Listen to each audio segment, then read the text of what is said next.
Welcome to American Narratives, where we talk about the bold, unexpected, and deeply human side of career change. I'm Marianne Pina. And I'm Joe Fracham. This season, we're doing something a little different. We're hitting pause on the linear success story and hitting play on the pivot. Because let's be honest, life rarely goes according to plan. Sometimes we choose change, and sometimes change chooses us. But either way, those turning points shape who we are and how we lead. American Narratives was created by CMP to share real stories of identity, resilience, and leadership. And this season, we're zooming in on the moments when people pivot the script.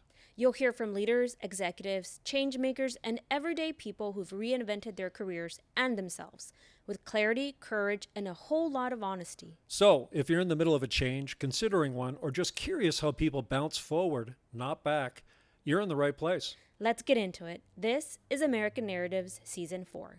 Welcome to American Narratives. I'm Marianne Pina. And I'm Joe Fracham, and today we have Rennie Curran. Rennie, this is an interview I've been looking forward to for months, if not years in the making. So thank you for joining us. Yeah, glad to be on. Thank you all for having me.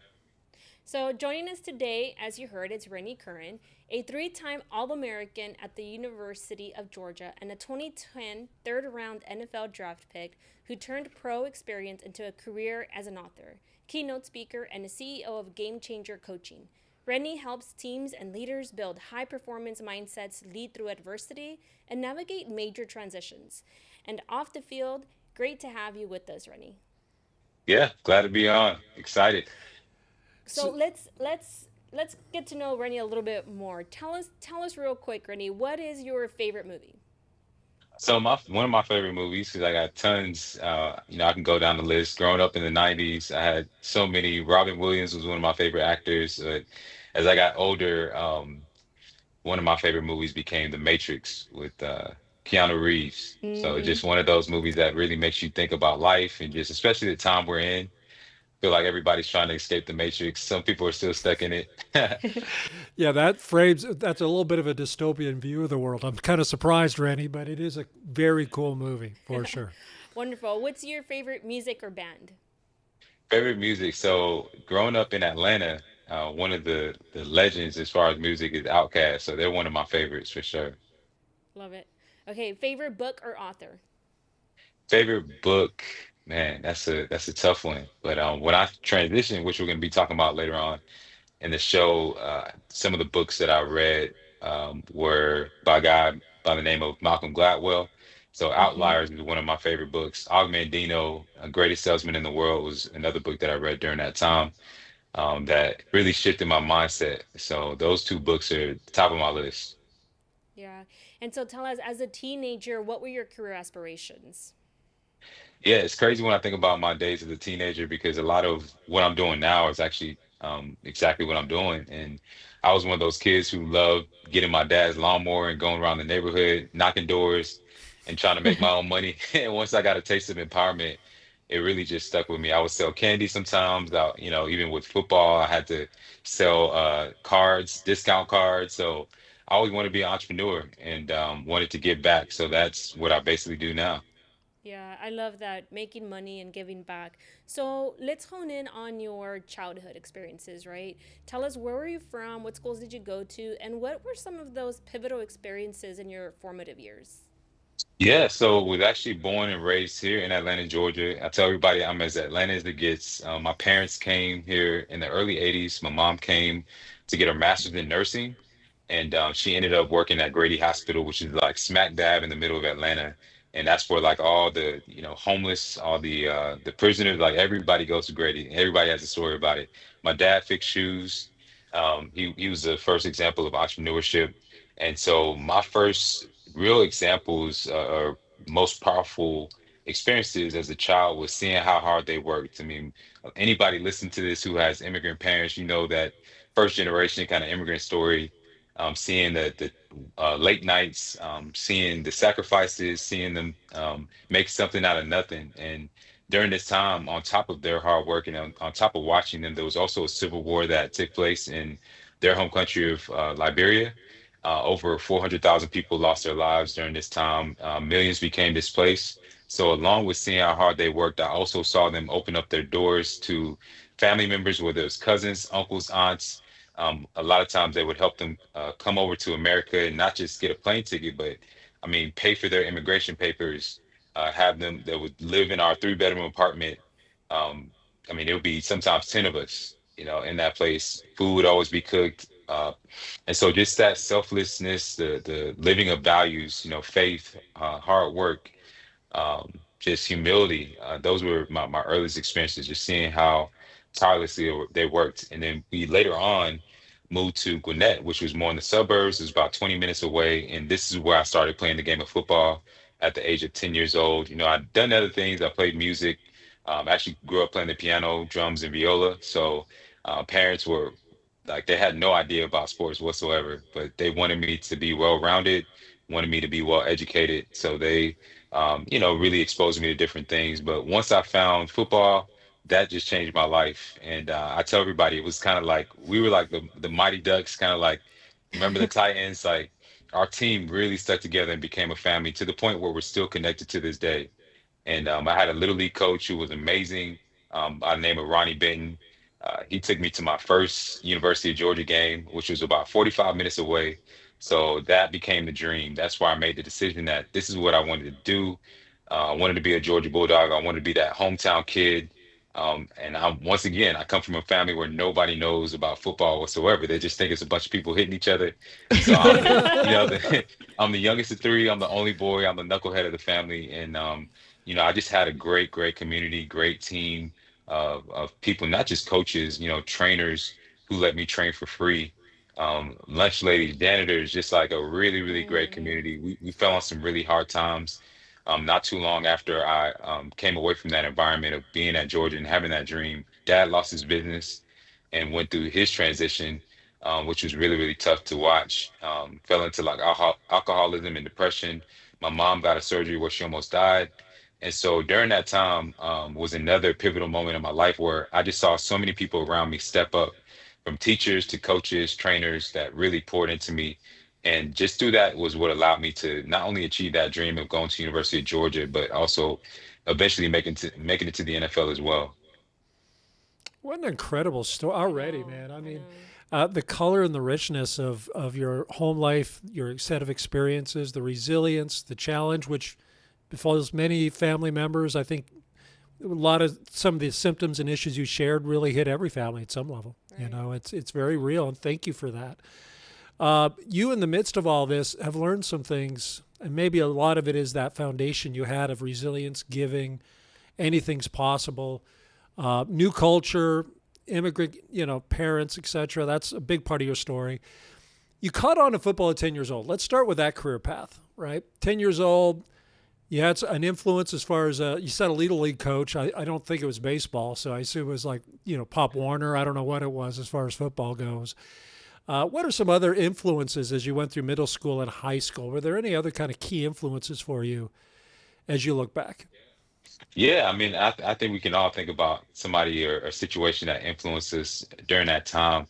And for me, right now I speak to a lot of different groups, and one of the groups that I speak to are educational leaders. I speak to sports leaders, coaches and other individuals, but uh, the educational leaders in my life at that time really had a profound impact on me. From the teachers, the ones that saw potential in me and spoke life into me.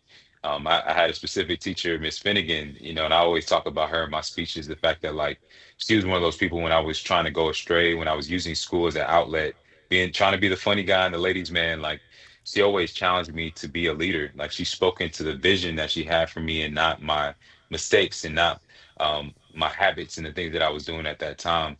And so I spent a lot of time with her, because of the fact that I went to summer school that year, seventh grade, and she just kept pouring into me. She would send me sometimes to the principal office. He would pour into me as well. But that year, I went from seventh grade being like the class clown to eighth grade class president. So just it Whoa. Wow. had a profound impact. Yeah, I mean, just changed the trajectory of my life. My faith as well was a big part. My spiritual leader, my pastor William Harris.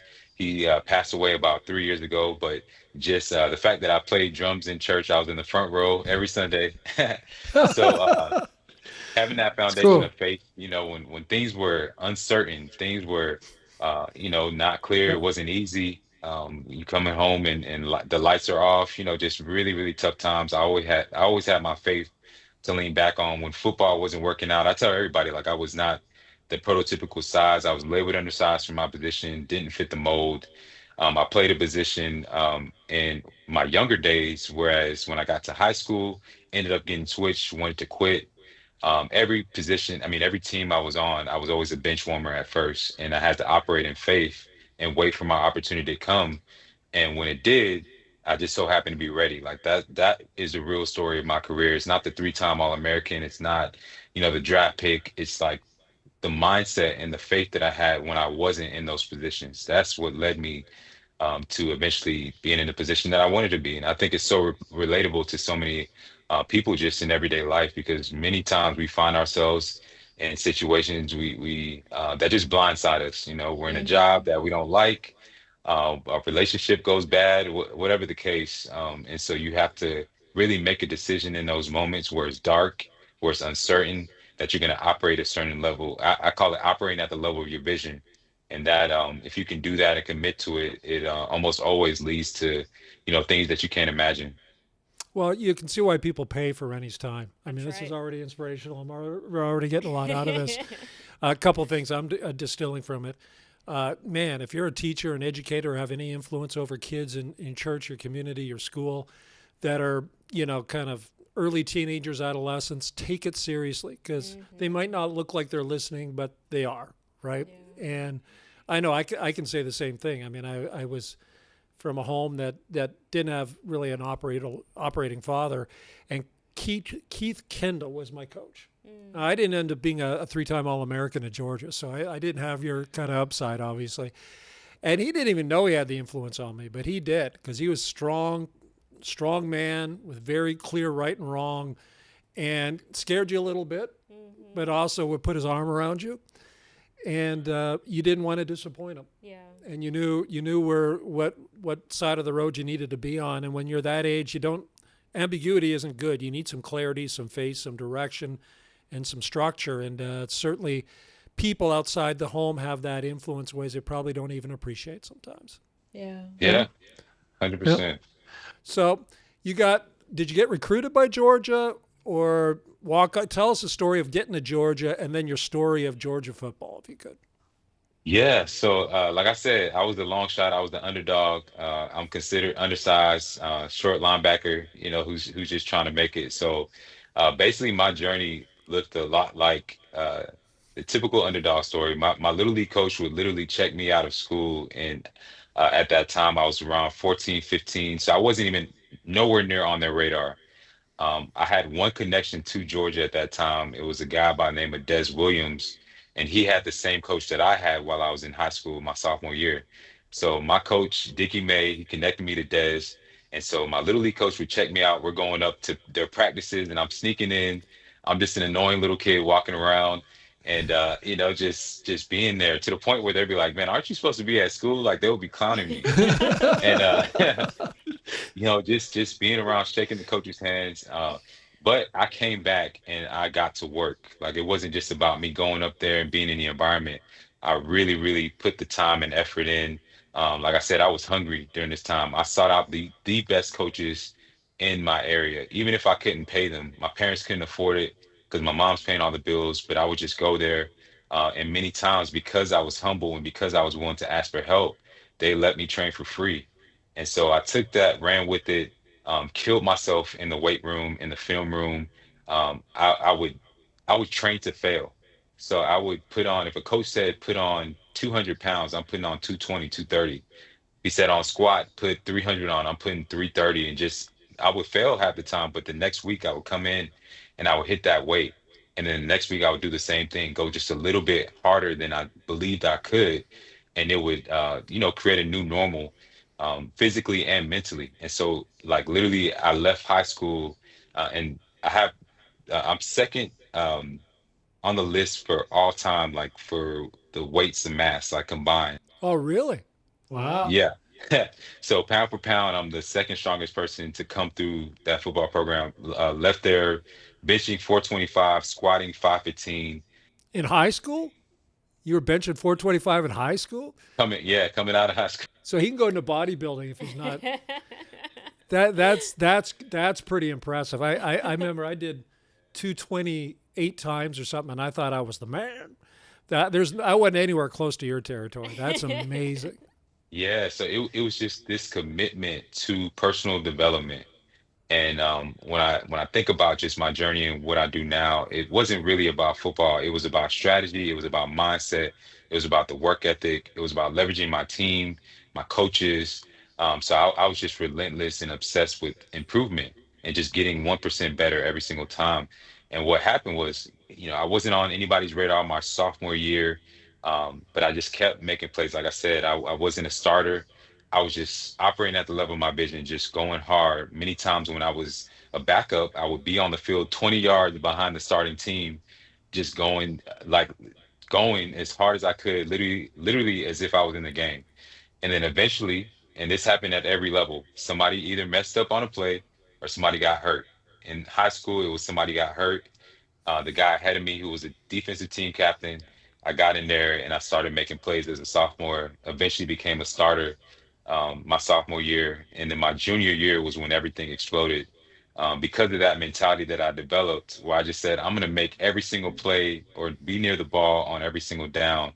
That's what led me to having 198 tackles in one season, which, a good year is 100. I had 198.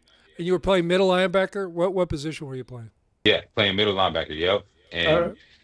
most of the time, most of the schools that came to watch me, they weren't really coming, or most of the schools that ended up recruiting me, they weren't coming to watch me. And this is Yeah. what I share with when I'm talking to young kids, when I'm talking to people in general, like you got to know that somebody's always watching, right? So you can't Mhm. allow your circumstances to determine your your approach and your mindset and your effort and what you believe to be true. So I would go hard. Like many times that we would go against the number one, whatever position, number one running back. And so I'm going against him. Everybody's there to see him. And, I'll show out. I'll smack him, do my thing. And then that's how I ended up getting on the radar. And by the time my junior year was over, is when Georgia offered me. And of course, that was a dream. I thought I was a little mad that they didn't offer me first, so I waited for about a week and then I committed after that. But it was one of the best decisions of my life. And and that was just the first step. One thing you realize as an athlete, and this is true in the business world, is just because you get that commitment, you get to that level, does not mean you can get comfortable and you just arrive and now you can ride off into the sunset. It's like, nah, every level has a new devil. Every level you have to have a new level of performance, of faith, of dedication, commitment. You got the same things that worked in high school don't necessarily work in that next level, and so on and so forth. Well, and Just let me Yeah. pause here because a lot of our audience isn't in SEC country. But Georgia Bulldogs are really an elite program, right? I mean, they are, a Power Five conference, SEC, which arguably is the most dominant conference. Although my school was in the Big 12, so we may argue offline. But obviously, the Bulldogs, Alabama, one or two others are really the elite of the elite. So to go to Georgia, you've got to be a pretty dang good football player with a lot of upside, and then to start and be an All American. We'll get to that. Shows that is a very much elite company. So what I hear you saying, and we're going to trail this forward as you get through Georgia and then even your career thereafter, you didn't settle. Your goal was to be in Georgia, but then how'd you stay motivated once you got there to excel within that context? Yeah, the first thing I did, and this is for anybody who's listening to this as well, is I set very clear goals. Before I stepped foot on that campus, my goal was to play as a true freshman. My goal was to leave after 3 years because I wanted to help my family. It was to maintain a 3.0 while I was there, and it's crazy. I still remember it like and my oldest sister was one of the ones who told me, "Hey, set your goals before you go here." And I'm so glad I did those things because when you get there, you look around that locker room and you realize why they're an elite program. Like you look at this person and they're way bigger than you, they're the size that you're supposed to be at, right? And then you got an offensive lineman that's 6'6", 300 pounds. And then you got this other, like Matthew Stafford was our quarterback. He's, So, just He's still playing now, Dallas kid, by the way. Yeah, yeah, absolutely. Yeah, Yeah, exactly. Yep. yeah. So best of the best arm when he throws the ball, it whistles past your ear. You just like, if you try to intercept it, your arm's gonna get blown off. Like just so much, so much talent, so much ability. And then you look at all the guys who come before you. When you're in your locker, you're looking at this name, that person's in the NFL, and this person was All American and that. And it can be overwhelming. And the easiest thing to do is have imposter syndrome. And so you got to get it there. You set your goals and then you lock in and day out, especially when, once again, you're back at the bottom of the totem pole. You're a freshman. The recruiting process is over. So the coaches aren't, sending you nice letters and giving you calls. Now they're yelling in your ear Yep. and telling you stuff that you can't imagine. They're just Yep. tearing you down. It's training camp. It's hot and you got to just push through. You got to study the grades. You got to do the extra work, not just what everybody else is doing. But I would get in there many times. I'm after practice, I'm going in the film room, and I'm not gonna lie, it got tough. Like I had those moments where I was just like, man, why'd they even recruit me? Why'd they even bring me here? And once again, it was just like the mindset I made up in the dark when it was very easy to give up, just telling myself that, man, regardless of the outcomes, and this is when you really can get to that level of mastery, is when you say, regardless of the outcomes, regardless of if I ever get X or not, regardless of if I get promoted or not, this is just how I'm going to operate. Like that was the point I got to where I just said, I'm going to be the best Rennie Curran that I can be, regardless of if I never play it down here. And once I did that, I once again operated at the level of my vision. I just trained myself to be a starter. Even though I was on the bench, one thing led to the next. In this case, the guy ahead of me messed up on a play, and we were already down by 3 touchdowns. We were playing against Tennessee. It was the sixth game of the season. And then I got my opportunity. And I got in there, made plays, and then the next week we played Vanderbilt, and I got a little bit more plays. Then the next week I got the starting position, and guess who we're playing? University of Florida, Tim Tebow, prime time. I'm 18 years old, playing in front of 90,000 people, not Yeah. Tim, including, did you take down Tim? Did he get in for any plays? One of those, famous like from the 2 yard line things, or what was your action there? oh man, yeah, I got some good hits on Tim Tebow. We ended up winning that game. Yeah, still a core memory in my mind, man. But it was just like, wow, just what led to that moment. Like I shared before, it was those weeks and weeks of operating in the dark, believing, training, preparing for that opportunity before it came. And that's something that I really stress on, especially for individuals who are trying to become leaders in their organization, who are trying to grow their business, whatever it is. Like there's that time span Hmm. where of uncertainty of being in the wilderness where you don't know what it's going to amount to, but you just have to dedicate yourself and have that faith and operate in faith by taking faith-filled actions. And like I said, it just leads to amazing things. American Narratives is brought to you by CMP. For over 25 years, CMP has provided talent solutions for companies across industries. We have a presence in every region in the United States and globally. CMP provides innovative, high impact solutions across the full talent lifecycle. This includes enhancing careers while mitigating the risk of a downsize event through high touch, high tech outplacement and career development offerings, taking the guesswork out of hiring through high definition recruiting and predictive assessment, and building capability through assessment, coaching, and training solutions. And as a minority and woman owned firm, we are deeply committed to making our world a better and more inclusive place. Please visit us at careermp.com, where you'll find a number of resources to support your talent and development needs.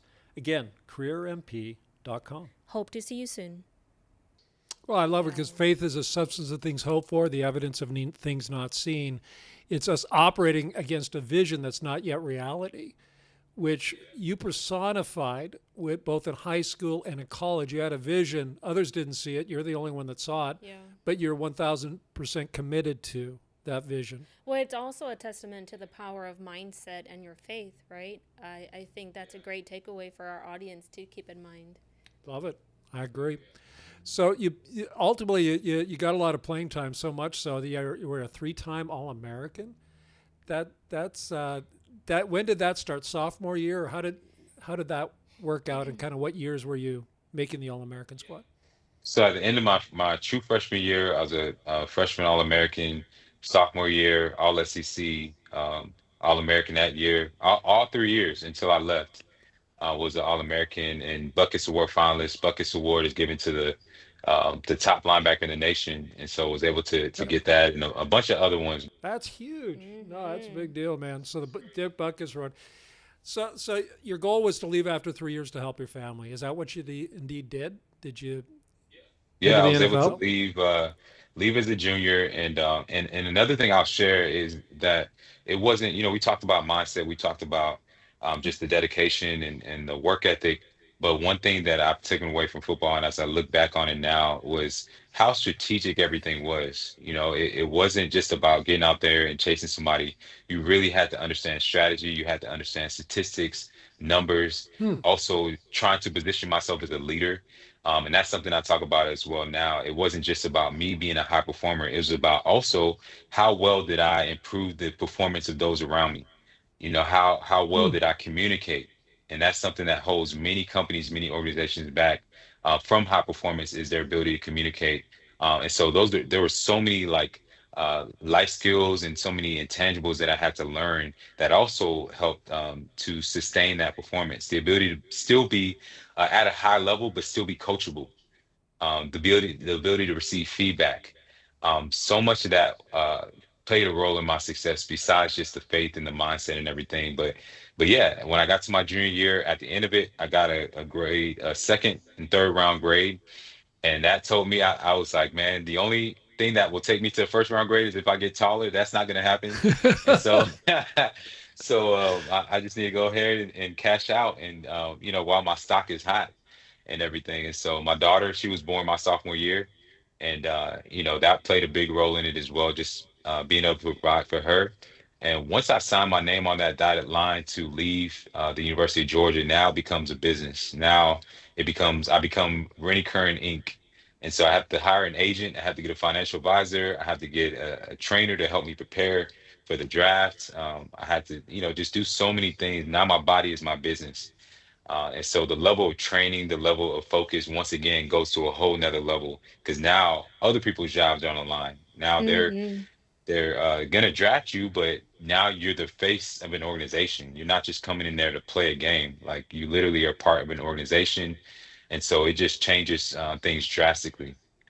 Did you go to the combine and go through that whole process? Yeah. Yeah, yeah, yeah. I went through the combine, and I tell everybody now, it's like imagine going through a job interview for a full year where everything is evaluated. I'm talking about the second day you get to the combine, they don't show you, they only show you about 20% of what actually takes place. They show you the 40 yard dash and things like that. But they don't show you the medical evaluations. I mean, they're checking everything from your teeth to wanting to know what happened to you in the seventh grade, if you fractured your hand, whatever. I mean, laying you on the table, pulling on your joints and making sure everything works. Just like no different than if you take your car in for evaluation. And then you have the interview process, which is a lot like this, right? You're on a hot seat, you're in a room, usually in a hotel suite, and you're sitting there with everybody on that staff who's of importance, all the leaders in that staff, the GM, the pro personnel person, the head defensive coordinator. They usually have somebody also who's former FBI, who has gone to the places you hung out at, who's called your teammates, who has gone to your high school, pulled up your discipline records, and they know everything about you. They, That's Mm-hmm. I fascinating, eh? That know. background. Well, they're banking their franchise and millions of dollars on you. That's the deal. Yep, Yeah. every selection, every choice they make, their name and reputation is attached to that. So this is where they grill you. They ask you every single question. Sometimes they'll have you in the room and they'll put up your 10 worst plays and they'll say, "What were you supposed to do here?" And sometimes they'll get you on a chalkboard and they'll just rapid fire say, "Hey, draw up this formation." And what are you supposed to do here? And so you have to draw up everybody, not just your position, but everybody else's position. You have to break down the strategy on that play and what you're supposed to do in certain scenarios. So it's very, very intensive. Then you also, I know you guys will appreciate this. You also do a lot of assessments. Yep. So you do the Wonderlic test, you do personality tests, you do color tests, like all kinds of stuff. Because it's really to gauge, what they see on film and the actual reality of you. And so they're putting you through all kinds of stuff that you can't even imagine. And it's all to get to this position to just Yeah. start. Yeah. And the one misnomer I've heard people say, and I think it's a massive misnomer, is that pro athletes just kind of it happened to them. You got to work hard and aspire and get through a lot to get to that point you were at. I don't think there's an easy way there. I really don't. And it's very inspirational. It's pretty impressive. Mm-hmm. So you're an Atlanta kid. You played essentially for the local team or over in Athens, right? Who drafted you? What ended up happening? So the Falcons were actually going to draft me, and that's one of the craziest things about the draft that nobody knows either is how many different scenarios play out. Like you can get a call and like the Falcons were supposed to draft me, but the Philadelphia Eagles traded up and took the player that they wanted in the first round. And so that threw everything off. They actually ended up taking a linebacker in the first round instead because he was the next best value, which changed things for me. And so the Indianapolis Colts called that second day and they were like, hey, we're going to draft you. We got a pick in the second round. And then for whatever reason, they took a guy from Iowa, same position as me. I still to this day don't know why. Like they don't call you back and like, hey, sorry, so and so said we should take him instead. You just don't. And yeah, it's that's when you really find out like how much of a cutthroat business it is because you get Mm-hmm. situations like that. But ultimately, on that second day, at the end of it, I got the call from the Tennessee Titans. It was Jeff Fisher and his staff, and they were just like the exact words was like, "Man, sorry you've been waiting for so long, but welcome to the Tennessee Titans." And then they passed the phone on, to the defense coordinator, and then the rest of the staff, the owners, and it's just like a surreal moment because you automatically have those flashbacks of just like all those times you heard Yep. no, all the times that you worked so hard, all the times you wanted to help your family but you couldn't. And it's overwhelming. And another thing I'll say is like in that moment, everybody around you wins. Like all your teachers, your coaches, everybody who poured into you, like they also have been drafted as well. Your community wins. So it's a powerful moment. A lot of I people are love that. cheering and Yeah. crying, and I'm sure the whole, I would be your kid. Oh my Oh, God, that would be absolutely. unbelievable. So, okay, off to the Titans you go, my friend. Kind of. So, just give us a Cliff Notes version, and then we'll get into what you're doing now and how you pivoted, because I know that was not an immediate pivot. You were thinking next, even pretty early in your NFL journey. But give us your NFL journey if you could. Yeah, so the NFL journey, they say NFL stands for not for long. And so I found out quickly while they say that and got there, everything was great, meeting the team, just the whole entire experience was amazing, just going through my first training camp, getting my first paycheck, my first installment, being able to help the family. I got a townhouse and everything was going good until it wasn't. The coaching staff got fired after my first year, and so that changed things. We had the lockout that happened during that time, which for most people who don't know, the NFL, the way that it's ran, it's a collective bargaining agreement, which means the players and the owners come together and make an agreement every so often. I think it's like 10 years or something like that. But that's basically what determines how the salaries are going to be distributed, the benefits, all those things that make up the game. And so when they can't come into an agreement, basically the owners will say, well, if you guys don't agree to our terms, we're going to lock you out of the facilities, which is what happened my second year. And so not only was there a new coaching staff, but we weren't able to come in and train and do OTAs and all those different things. So by the time we got to coming in, the new staff basically already had their roster set. And one of the criteria that the head coach said was we want a bigger front seven, which meant not me. So yeah, so even though I led the Yeah. team in tackles, had a great second off season and training camp, still ended up getting cut. And so that's something that was really tough was the politics and the things that are out of your control Yep. that Mm-hmm. ultimately led me to be back home. But it was one of the toughest times of my life, but one of the most empowering times in my life because Hmm. when I came back home, I was training for 8 months. I was waiting on my next phone call. I had the light bulb moment where I told myself, man, I don't want to wait on somebody to give me an opportunity. I don't want to wait for somebody to give me a call. I'm going to create my own opportunity. And so that's when I started working on myself. That's when I started going to workshops. That's when I started meeting with with business and leadership coaches. I started building my network. I started working on my personal brand, clarifying who I was as a person outside of this jersey and how I could provide value if I could never play football again. So I did a self inventory. I did a personal SWOT analysis, all that. I asked myself, man, yeah, how can Rennie Curran, what are the skills that Rennie Curran has that can add value to the business world? One of the things I landed on was my ability to communicate. I was always the guy because I was in a leadership position, always asked to do post-game interviews, always asked to speak to little league teams, always asked to give pre-game speeches. So I knew speaking was something that I could do in my sleep. And so I started there. I started by writing my first book in 2012. It's called Free Agent. It's all about navigating times of transition. And then I started speaking. Just I would go anywhere. I would go to small towns. I'm driving through cotton fields, for $500, and just started there. Built my website from scratch. Wix had just came out, so I built my website from scratch, and I just kept building. And eventually, I got picked up after 8 months by the Tampa Bay Buccaneers. But they just so happened to draft the same year a guy by the name of Levante David, who's still playing there now, future Hall of Famer. So that happened, and so I ended up getting cut again. Then went up to Canada, but through that first experience I had, I really realized that you have to be proactive when it comes to Yep. building your personal brand, taking initiative on your career growth, your career trajectory, and it changed my entire life. So I always, whenever I wasn't on the football field, I was building my brand. I was speaking somewhere. I was, I ended up getting certified as a life and business coach as well. So yeah, I really just learned how to leverage my platform to position me for success, for future success. Love it. And couple of things I want to ferret out from what you said. Incredible story. You did the personal work before you started launching your brand, right? You did your Mm-hmm. personal SWOT analysis. You kind of talked to people. You really thought through in a very thoughtful way. You didn't just react and respond to opportunities in your environment. You created opportunities based upon your values, your interests, and what you really want to create, which is pretty consistent with what I've heard in your whole career. You just moved from football to non-football career, and kind of what you're evolving to and doing now. So that internal work is really important, I would suggest.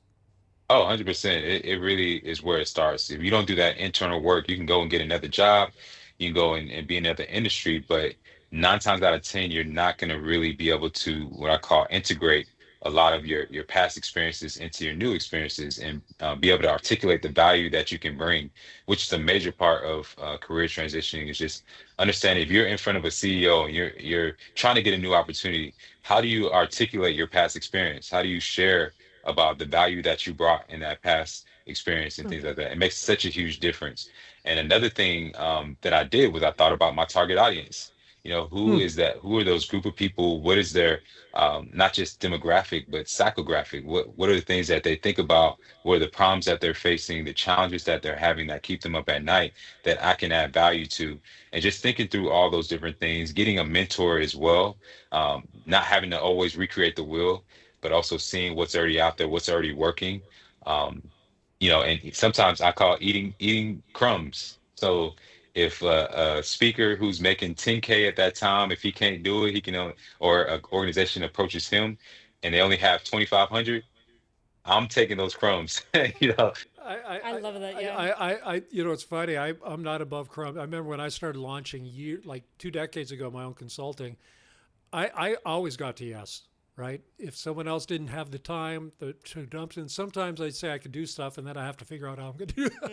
But Mm-hmm. that you learn by doing, be more of a gas pedal than a brake, and move, and learn as you shape and engage in your dream. I think is really important versus having a plan for a plan. By the way, you did. We're going to get into what you're doing now, and then key golden nuggets for this audience. But you skip past this time in Canada, man. Now remember, I'm Canadian, right? So who'd you play for up in the CFL? yeah, and that was a very powerful time in my life, a great experience. First team I played with was the Edmonton Eskimos. The second team was the BC Lions, but when I got to Canada, my goal was to get that film, reestablish myself, and come back and play in the NFL. And what I found was I had so much fun playing up in Canada. It was just different. The culture was different. The work days weren't as long. So I'll get up there, practice, do my thing, wait, same thing, waiting on an opportunity to come because the rules are a little bit different. Like they have the rules that protect the Canadian players, and there's only a certain amount of American players that can be on the field at a certain amount of time. So I had to wait my dues as usual, which is a recurring theme, but made the most of it. When I wasn't on the field there, I was going to Barnes and Nobles, doing book signings. I was speaking at schools, continuing to build my brand. Even up there, I remember having books shipped to the football facility, and everybody's looking at me like, "What are you doing? Like, why do you have books here?" and things like that. But I was really that was really where I really started to branch out and start to operate as an entity, not just as an athlete, but really thinking holistically and positioning myself as a business leader while I was up there and everything. So huge kudos to the Edmonton Eskimos and just that. The BC Lions, yeah. No, I'm Yeah. from Calgary, so I was a Stampeders fan growing up, and there's only 9 teams in the whole league, but it's got a rich history. It really does.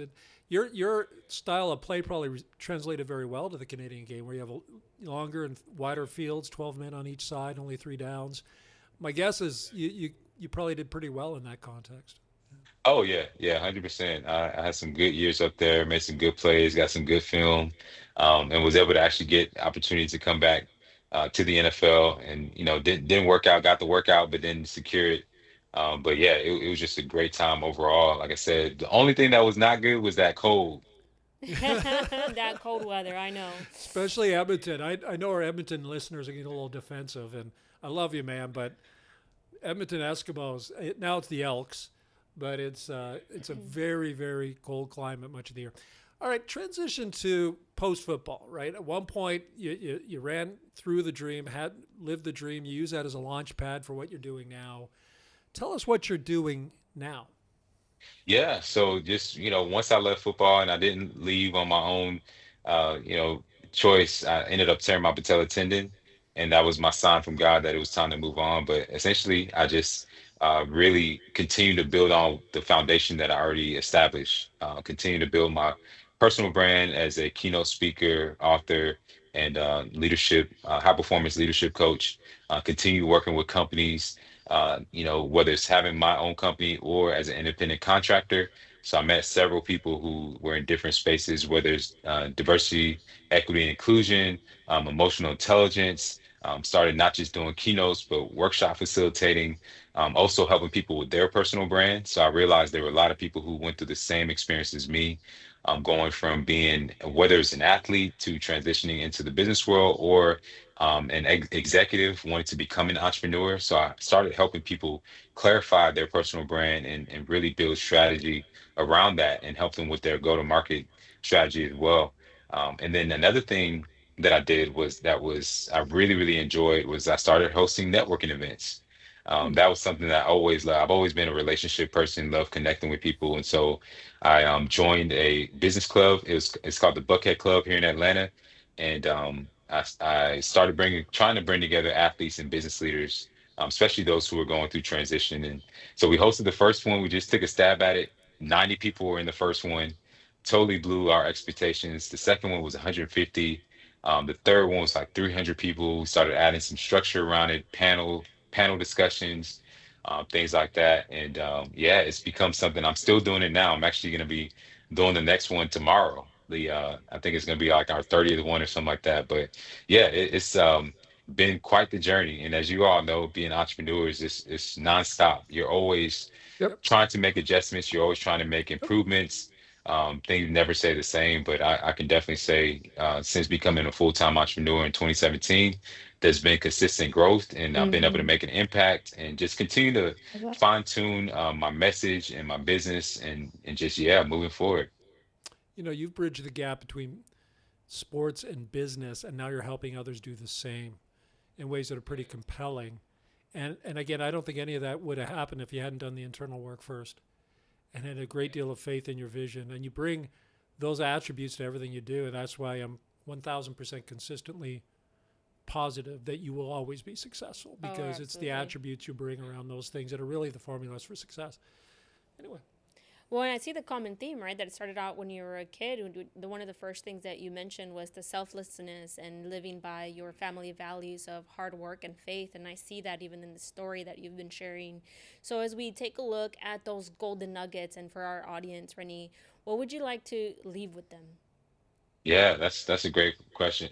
Question, and you're exactly right. It really does stem from my foundation, everything that I strive to do and be and offer to my community and to those that I am able to work with. And I would say the biggest thing that I would try to leave with anybody who's listening is one, just that persistence, keep moving forward, keep growing, keep learning. I mean, it's going to be those dark times, like I mentioned a million times. It's going to be those times where you're going to be in the wilderness. You're going to go through times where you're not sure if something's going to work out. But once you make up your mind to make those constant improvements, just continue reviewing. Like I'm very big on that, being intentional about reviewing your weeks, like looking at your goals, and then also surrounding yourself with the right team. That's been another thing that has been a major role in my life. So having a coach, there's nothing wrong with having a coach or having somebody who can give you that blueprint or identify your blind spots. Look for those area of opportunities, make those connections. Those things, invest in yourself can really help accelerate anything that you're trying to do. So those are two things I would really say to focus on. If you're somebody who's thinking about starting a business, you're thinking about, moving forward in your career, if you're in an organization, it's, continual growth, 1% better, and then have a coach or somebody who's in a form of accountability. And a powerful statistic that I even found was that if you write down your goals and you have somebody that you meet with on a continual basis, I believe it's like either you have like a 50% or 75% chance of actually achieving that goal. It's like the numbers are astounding of what happens when you write down your goals, but you also have the ongoing accountability following up with that. So those are two things that I would really stress.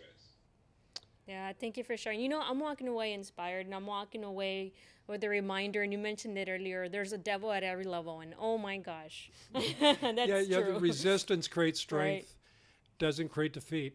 And when you push back against it, and you hear other people's story of faith, the last thing I want to share is what you think of in the dark determines where you are in the light. And you kind of alluded to that a few times. We all have those dark moments, literally and figuratively.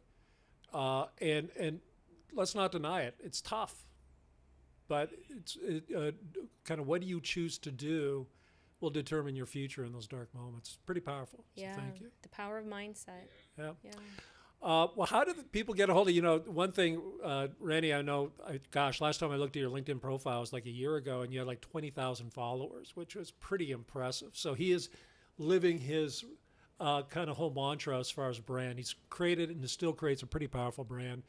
But where do people connect with you, and how do they reach out to you if they're interested in more? Yeah, you just said it. I mean, through my LinkedIn, through Instagram, my website, it's all just Rennie Curran. If you put any of those in, you reach out to me, I'll be happy to connect with you. I'm somebody that's an open book, and I don't gatekeep. I try to add as much value to anybody I come across as possible. And if you do end up following me, you're gonna see some inspirational stuff. You're gonna see some gems. You're gonna see hopefully this interview as well. And so, yeah, that's how Yeah. you can get in touch with me. I love it. Well, Rennie, thank you so much. I know God's got some great things ahead of you, and thank you for joining us today. Yeah, we're all much better for it, and I know our audience will be too. And thank you again, my friend, and the best is yet to come. Yes, thank you all so much and wish you all continued success as well. Thank you. Cool.